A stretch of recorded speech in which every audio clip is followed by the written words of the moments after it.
Let's quickly review factoring out a greatest common factor, or GCF. So the first thing we will do is determine the greatest common factor in an expression.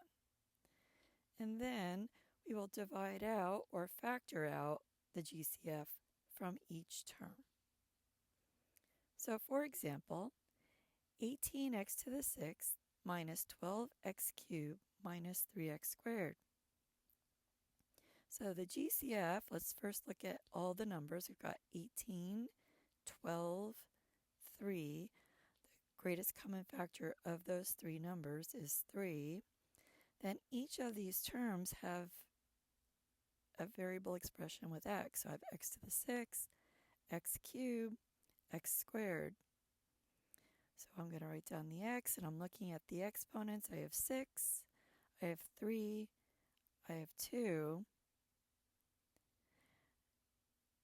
Now, whenever we're looking for the greatest common factor, the variable expression will have the lowest exponent from all the terms. So here, if I'm looking at 6, 3, and 2, our greatest common factor will have an x with the power of 2. So our greatest common factor is 3x squared. So now we're going to take 3x squared and factor it out or divide it out from each of those three terms. So I'll do 18x to the 6th divided by 3x squared. So 18 divided by 3 is 6. X to the 6th divided by x squared is x to the 4th. So I have 6x to the 4th. Then I'll do negative 12x cubed divided by 3x squared. And I'll get negative 4x.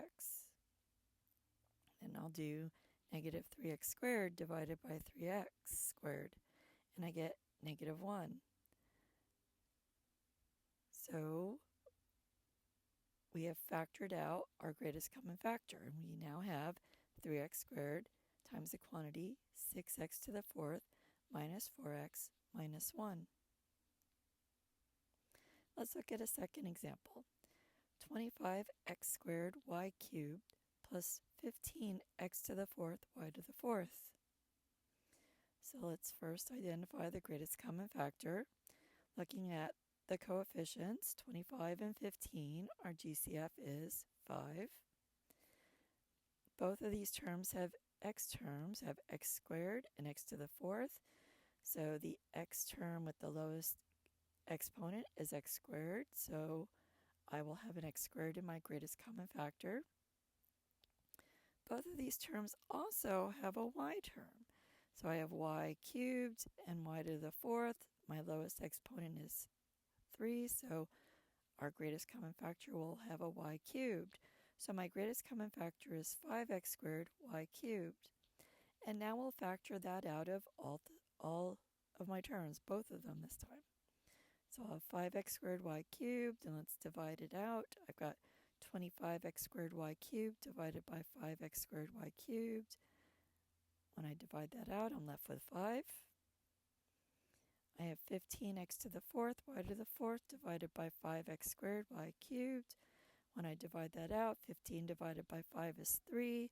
X to the 4th divided by x squared is x squared. Y to the 4th divided by y cubed will be y. So I have plus 3x squared y. So factoring out the greatest common factor, we're left with 5x squared y cubed times the quantity 5 plus 3x squared y.